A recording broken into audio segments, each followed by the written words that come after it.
Hello, kitties. I'm We saw Witcher. we saw Hotel Transylvania. That scared me white. You were already pretty white. I was gonna say it scared me salt and pepper. I think this is for a cameo for Lewis's movie. So yeah, look, but if you see like this shedding like mad, it's we didn't have the best hairspray. But yeah, so we are here to talk though about Hotel Transylvania 2, which we both saw, and we should probably talk about what we thought of the first one, probably.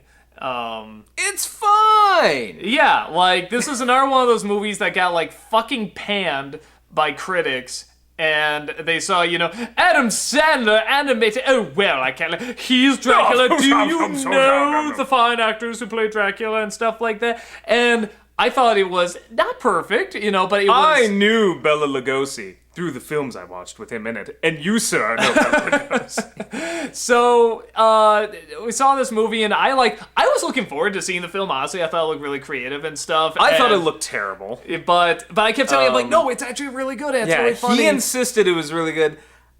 I didn't like it as much as you did. I think you were just, like, really playing it up, but I was just like, okay, that actually was good. Yeah, and I was like, it was fine. It wasn't great. It's not like a masterpiece or anything like that, but it had great, fast animation. It was really creative, really stylized, really funny, really sweet. It had very likable characters. Way better than it had any right to be. Yeah, and especially given, I guess, the history of this movie has been production hell for years, and honestly what we got was, like, pretty fucking amazing considering the backstory. And, well, that director who did, like, Samurai Jack and everything, I guess, is, like, I can never... Did he do Dexter's Lab? I don't know. We're going to piss off everybody because I can't say the name. I always forget how to say the name and stuff. I'm sure people are going to spell it out in the comments, but he's a phenomenal talent. I mean, any animation nut, has seen this guy's work, and he's really incredible. So this sequel comes out, again, critics don't like it. Well, I guess we give it 10% more. I'll give it that. It's, 57, I think, It's fine! It's perfectly... It's just as good as the first one. Okay, yeah. No, in some ways it's better than the first one. In some ways it's not. But I don't fucking get it. I'm really wondering... The funny thing is, this one has better reviews, at least... The last time I looked at it, better reviews than the first one. Though now the first one is being seen as like a Halloween classic. Maybe we'll lighten up a little bit on this one. I do still think there are fart jokes.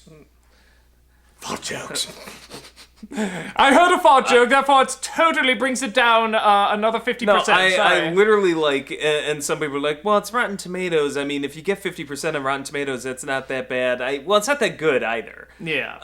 And it's not the fact that it's only 50%, because sometimes it can be 50%. And a lot of people are on the edge of like, well, it's not exactly great, and Rotten Tomatoes will kind of rank that as like a maybe a negative, but. There were some reviews that I was reading that was like, I just couldn't fucking believe it, where it's just like, there used to be a competition for who had the worst animated films out there, and move over, Rio, so long, Turbo, now we have Hotel Transylvania 2. I'm serious. There is a review out there like that. And there's a number of reviews that are... So, I'm like, I get how if it's not your thing and you don't like it. Yeah, I can totally see not liking this movie. It's a little slapsticky. And it's not for everyone. Yeah, it's definitely aimed at younger kids. It's not like one of those... But there's still so many good adult jokes, and the animation is great, and the characters are great, and I don't know. I still think there's a lot of really great stuff for adults in it as well. Beyond just like jokes and personal jokes. But its base level is definitely skewing under 10. It's like Tom and Jerry. It's not like as much of a family. Like, it's definitely an under 10. Which is fine, but the degree to which some critics are just shitting on this movie, I'm like, I could get if you don't like it, but you're acting like this is bottom of the barrel. I'm like, we're not even close to bottom of the barrel if you tried. I'm like, I'm reading this review like that it's just like, oh, this is about the worst that gets, I can't believe it. And meanwhile, Alvin and the Chipmunks, The Road to Chip, is just around the bend. I'm like, come on. Well, to be fair, I don't think it's going to get good reviews either. But, No, that's not going to get good reviews either, but like, I'm like, you want to tell me that this is like bottom of the barrel? No, like, remember when Despicable Me 2 came out, and we like it fine, but that's clearly an unfocused mess. It's funny, and we enjoyed it, but it's like, it's an unfocused mess, and this, in my opinion, is just light years better, and light years more thought out, and more caring, and more interesting, and more funny characters I remember, and want to know what's going to happen to. And the second one, well, we had the Minions. We like the Minions. And the characters are passable, but it's like, this is like light years beyond that. I don't know it's not even close. I don't know what the reason is. I don't know if it is the Adam Sandler effect. I'm really wondering. Where now. Because like Adam Sandler's name is attached, they're like, oh, just. And don't get me wrong, I saw the first 5 minutes and my mind was made up when I saw the words Adam Sandler. No, like, and we've been brutal to Adam Sandler. Don't get me wrong. I mean, he has made some when his but, films totally deserve. But no, it is not fair when somebody who is talented, who's turned out a lot of untalented stuff, but is talented, half wrote this, stars in it, and turns out a really creative, really funny, really a lot of effort is put into this, and it's like, oh, well, I've made up my mind about this person and kind of his crew, like the David Spade, John Lovitz, Kevin James. It's like, oh, well, any of those names. A lot of whom are in this movie. Yeah, no, that's why I'm saying that because they're all here and they've been connected to bad projects, it's like, well, then it must be bad. But it's like, no, these people can come together and they can make a good project, and they have. And I think, like I said, if you don't like it, fair enough, but it feels like I've had unfair people like prejudice. on my public Facebook like talking to me like, well, you actually like an Adam Sandler? I'm like, lots. I mean, can at least go beyond my one hand on Adam Sandler films I've liked. Yeah. So there's been plenty. That doesn't mean though I have to sit here and say that Little Nicky's a good movie. It's a piece of shit. Yeah. Or that or Pixels is a good. great movie. No, it's not. But so it could either be the Adam Sandler effect, or I don't know if this is just like a Pixar kind of better DreamWorks thing where it's just like, the bar for some critics is so raised that to just be a decent kids movie, it's like, oh, well, it's no Inside Out. Mm-hmm. Yeah. Like, it's no Toy Story. It's like, well, what the fuck is? Like, that's, you're comparing it to way up high. It's kind of like watching, Beauty and the Beast and then watching a Tom and Jerry cartoon just being, well, that clearly was no Beauty and the Beast. It's like, yeah, that's the fucking point. Apples and oranges, guys. Yeah. So yeah, I don't know. But when you want to try to like tell me that, oh, we're scraping bottom of the barrel and Hotel Transylvania 2 is one of the worst, and I'm like, not even get off in your the pretentious same high ballpark. horse. Not even. Yeah, no, I'm with you. I can totally see someone not liking this film, like being like, some of those jokes didn't really go now, anywhere. we like We've slapstick. Seen this. Yeah, we love slapstick. We love slapstick. But, we love Tom and Jerry. We love some of the old Warner Brothers cartoons. So.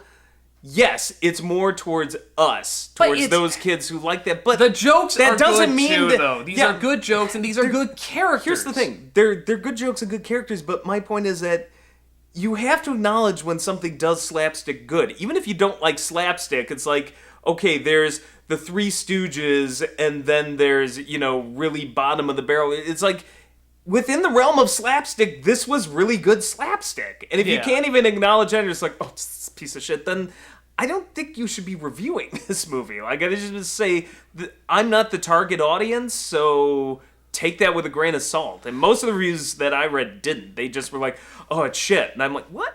Well, and I think, like, with, Roger Ebert, I think, was talking about, like, The Devil's Rejects. And he said, look, this is not my movie, and I don't get into this type of style or genre or whatever, but I know this is a genre, I know it is a style, and it's to be respected, and if you're into this, you will like this fine. This is the kind of mean-spirited torture porn thing, and it does it well. It's just not my thing, and to be fair, he was even saying I don't even know if I'm qualified to even review it because I'm so I think out of the loop the upcoming Goosebumps movie is an example. Like, people are like, well, it's getting decent reviews. Are you gonna like it? And I'm like, well, I don't know for sure, but I'm like, if I were to guess, I might not really, but I don't think I'm the target audience. Yeah. I didn't watch Goosebumps. I didn't like the original Goosebumps that much.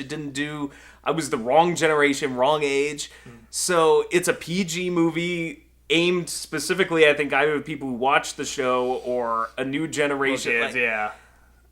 But I would be the first to admit that if I see it, I'm like, okay, this just was not meant for me. Yeah, this is I mean, obviously, it's like Harry Potter. Those are not the worst movies or anything, but it's just like this has a huge following that just 7A was rough to get through.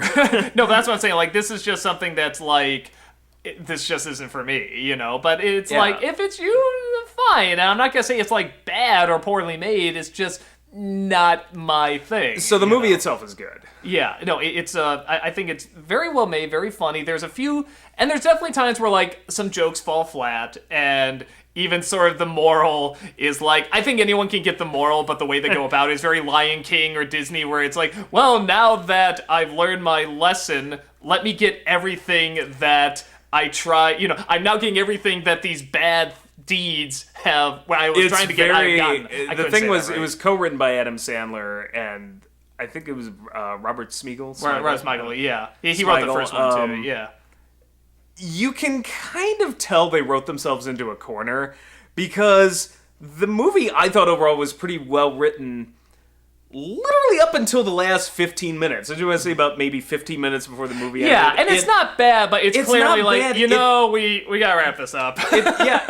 It clearly was like, oh, well, we wrapped ourselves into a corner. Like, you could just see them bouncing ideas off the wall, and Adam Sandler is somebody saying they're just, why don't we just have them all beat the hell out of each other, and then everybody gets what they want? And that's pretty much what happens. But it's still funny. It's still entertaining. Very much aimed. The finale was very much aimed at kids and very slapstick. The only thing I didn't like about it is the moral was kind of weird, but a lot of movies I find have done that. Like Kung Fu Panda is a great example, where it's all about the fact that he isn't a kung fu master, that he's his own thing, and then somehow solves the problem by being a kung fu master. It's like, well, that kind of shat on the whole moral. No, it's very similar. And this movie does something very similar. But I think it's the same thing like watching Lion King or Cinderella or a lot of these Disney films, where it's like, okay, are they technically breaking the moral?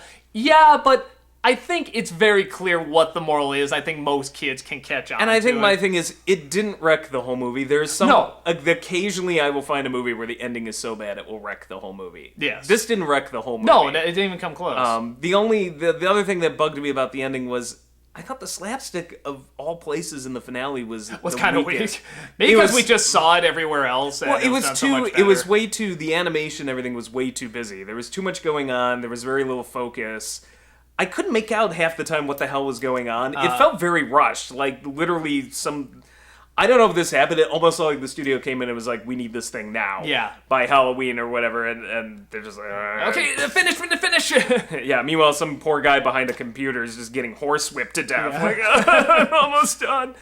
But I'm trying to, apart from that, the pop song. I was gonna say, when you start this movie off, you're gonna think, "Oh my God, is this gonna be nothing but excuses to have pop songs?" No, but there are about 2 or 3 times where they are, say about 3 or 4 painfully forced in. Oh my God! And it's just like, oh, that was stop, and they're short. But it's like, stop! You can literally see some record executive rolling around naked in piles of money. You see the contract, like right there. Like, Dracula's talking to his grandson, and he's like, I want you to fly. And the kid dances a little bit. He's like, oh, okay, if I bust a move, will you try flying? It's like, oh my God. Fucking what? But it's painful. Only a few seconds. You literally could hear the ka-ching, ka-ching, ka-ching every song that came out. Yeah, so that was painful, but like... nothing else, like I said, apart from a joke being like, oh, that could have been a stronger laugh. That was about it. It had just as much heart as the first one. Yeah, and it had there was one clear advantage to this one, which is fucking hate Jonathan. I hate that stupid 90s kid cliche character. Andy Serkis, is that how you say his name? Andy Samberg or I think that's it. Yeah, he did the digital shorts. I don't know who's playing with him. It's not the. That's the one thing you really hated with a passion from the first film. Yeah, and it's not even so much the voice acting's okay. Like it's just the way the character was written, drawn, everything about him. I'm like, this is so fucking 1996. Like, it's not even fun. Like, when I saw Hotel Transylvania 1, when Jonathan showed up, I literally thought, am I in a different movie? Like, this turned into a 1996 film. Well, it probably was in development that long. That may be the problem. That may be exactly what happened. They never updated that part. Yeah, they never updated that part, but... And to be fair to this movie, because I hated him in the first movie. They cut him out a lot. He's practically pointless. When the cook was going to kill him in the first movie, it was like, oh, thank God, Mavis can do way better. And I still don't understand what the fuck she sees. But this one, there is so much less of him. And to be honest, the few times he's actually in there, he's not that annoying. So I was like, yes. No, but thank you. in fact, there's a scene. Actually, there's two things I noticed in this scene. One is when they kind of get to that point where it's like, oh, now everybody's sad and the plan didn't work or whatever, and you think people are gonna not see each other or something bad's gonna happen. But again, they make it short. They keep up the jokes, and it works fine. But do you remember, like, Mavis is walking away. There's this big conflict between her and her father. And then you just see him sort of walking away too with a sad face, like, yeah, I'm still in the movie too. Did you get that feeling? I was just like, oh yeah, like he's a thing in this. So yeah, they cut him down a lot. But no, here's an example of why I think this film is so funny and really deserves more. I thought we were gonna get kicked out of the cinema because I think we were laughing louder than the kids. Yeah, at some no, of the we jokes. were, because this is really legit funny stuff. Is when there's a scene where, and I'm not giving anything away, but there's a conflict between like the Dracula and Mavis, and you know that it's gonna. Dracula's trying to do something he shouldn't be, and he's kind of endangering the kid through it as well. And he's lying about it, so when it gets to a point where she says, are you lying about this? You were here the whole time? Yeah, absolutely. We know what's coming. We know that something's going to be shown to prove him wrong. It's going to be a little bit of a laugh. That does happen. She shows video saying that happened, but the extra mile they go is not only do you see video of him endangering the kid that somebody filmed, but you see a mixed video that somebody did on YouTube. Oh, like a of it YouTube happening, video. Yeah, and then that was him good. saying this line that you almost miss, where he just says like a little throwaway joke about Mavis, about the mother, and then and it's played over and over and over to this music, and it's done through all this editing, and it's hilarious, and that is going the extra mile. I think the key too is the side characters really made it. I love Frankenstein. I love the Wolfman, the Mummy, they're all, and I think they're even way more entertaining in this film. For one, they have more of a connection. They have more of a connection, and they kind of shortened the character list. I felt like there were more characters in the first one, and in this one... Well, I'm sure they figured out which ones were the Piper. Well, like, the cook is gone, but they still have John Lovitz as a really funny Phantom of the Opera. Awkward! So... Yeah, I don't know. I thought it was good. I'll tell you the other thing that I think this film... not great, but I thought it was... But I'll tell you... See, this is why I think this film and the first one are going to last, and people are going to watch these, are going to watch them every Halloween, and they're going to really enjoy them, it's not just the jokes, it's not just the creativity, and that it's surrounded in Halloween. I mean, all the classic monsters are there and everything, but there is this totally believable, likable heart to it. It is very sweet, and everybody, even though they're twisted and they're weird and they're into all the psychotic stuff, it's very like the Addams Family. It's like the Addams Family in that they still really like each other and they like being around each other and they share this happiness, and that's part of the joke, is that they share what many people consider to be very loving and kind over this sadistic, crazy, mean-spirited stuff. But they still really legitimately love each other and work off each other. And that's what makes it work, because it's not a great, despite all of its problems, and both films have a lot of problems. Yeah. It's never gonna be a great, but it's never gonna be like on the same level as Pixar. This isn't a fucking Miyazaki movie. But in its own little world, in its own little place it carved out for itself, it's the heart that really sold it for me. Yeah, I mean, like I said, because I'm like, when it was done, I'm like, you know what? It's the A for effort. It's like you weren't always successful in every joke, but you guys did it with so much passion that there's passion beginning to end in these movies. It carries you a lot farther than in something so soulless like fucking Smurfs or Alvin and the Chipmunks or any of these other ones. And so I wish more people would see this. I wish it would skip like, shit like Smurfs and Alvin and the Chipmunks. And well, they do well. I mean, they made a sequel. A sequel did well also. I mean, I would not mind if they put this amount of effort and creativity into every single one of these films. I mean, I don't mind seeing more of them. I mean, usually it's like, oh, come on, you should stop while you're ahead and stuff, but it's like these films are so creative and so likable, and I love these characters so much. I want to know what they're going to happen and how they're going to interact with other things. Here's something that I think is also worth noting, which is the other one was in development hell, yes, but they had so long to work on the story and this and that. When you consider when the last one came out, the short amount of time till we made it to this one. Well, wasn't the dude doing a Popeye movie, right? The director, like he was going to do a Popeye movie. They had this clip that looked amazing, and then they're like, scrap it, something happened, and then he got this movie. So it's like, my point is, this is another situation where the amount of time was so short that you would have thought, well, this is going to be the bullshit make a quick buck movie. And it wasn't. No. But man, the reviews would make you think it is. Yeah, no, it really legitimately does not seem fair. Just because somebody puts out there's two films I've seen this week from people that usually do not put out very good material that put out two things. One is Sandler and the other is Shyamalan with The Visit. Okay, and hell froze over. But Shyamalan, The Visit is getting better reviews than this, and again, I really don't think that's fair, because I think this one really went further with its idea, and The Visit is fun, and I still recommend it, but I think this one's just, from beginning to end, I'm like, no, this is just the better made film. Yeah. And people are like, oh, but it's Sandler, we don't like him, and stuff like that. So fart jokes, nope. Oh, it's David Spade and John Lovitz. We don't like those people, and they're all together. No, I'm going to hate this. And they just decide before they go in that they're not going to like it. Mel Brooks is in this? Oh, you used to be cool. Yeah. It's one of those things where it's like, if you're going in... He may have been the only thing that was kind of like... You could have taken or left that, like... They sort of make it sound like it's going to be about him, but then it's kind of like, no, he just comes in at the end, which is like, yeah, I'm with you. Like, he wasn't bad or anything, but it's like, I could take this or leave this. But no, it's one of those things, if you go in thinking not wanting to like this movie or thinking you're not going to like it, you probably won't. I don't know if it's going to win you over, but if you looked at the trailers and sort of the creativity and stuff, you're like, I could get into this idea. This could be fun. I think you'll love it. If you like the first one, you'll love this one. Yeah, if you like the first one, or you at least went to the first one, you're like, all right, that wasn't bad. More of the same. Like in some... But in a good way. Yeah, in some ways better, and in some ways there's a few problems, but, as I said, I thought it was really solid pretty much up until the last 15 minutes. But even the last 15 minutes, because I remember I had a little bit of a problem with the first film, too, with again, it's not quite the lie reveal, but it's kind of the... this can't work because society says you can, so one character has to tell the other, I don't love you, I don't like you, and stuff, and it drags a little bit. And there's something almost like that We just want to do a spoiler alert right now.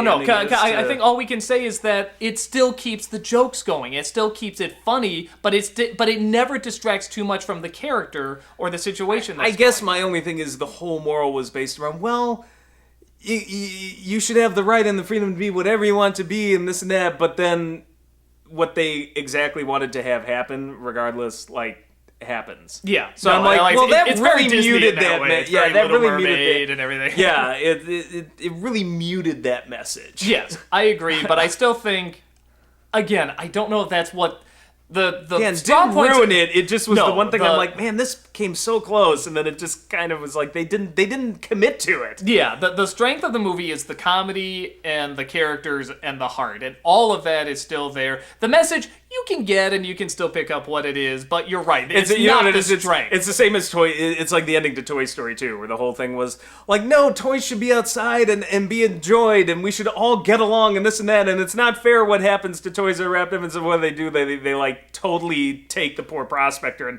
kick him out, like, so he has some miserable existence with some crazy girl. I'm like, well, for something that was all about, like, teamwork and getting along, that really was a, like, shitty... But he wouldn't do it, though. He was forcing them against their will, so that's what makes I guess. I don't know. I find all the Toy Story movies are kind of strange in the way it, like, plays that aspect up of, like, getting along, and then it always seems to come down to revenge. In 2 and 3, yeah, that is, like, the one problem for me. The first one was perfect, just the kid that blows up toys. That totally makes sense. The first one was fine. But they didn't doom that kid. Well, maybe they doomed him to a lot of therapy. Yeah. They didn't doom him to a miserable experience. They gave him his comeuppance. The second one in particular bothered me. The third one, I was like, that fucking bear was so messed up. I'm like, okay, like, I can kind of see this, but...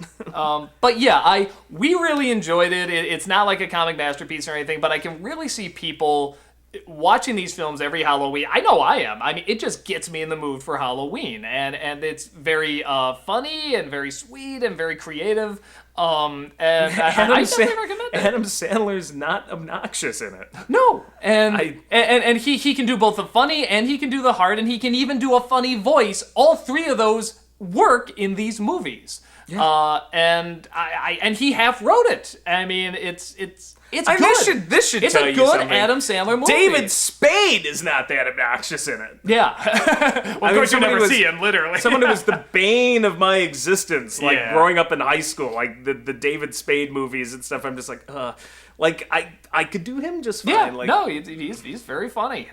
So I think this movie goes the extra mile in terms of the comedy and the heart and the creativity.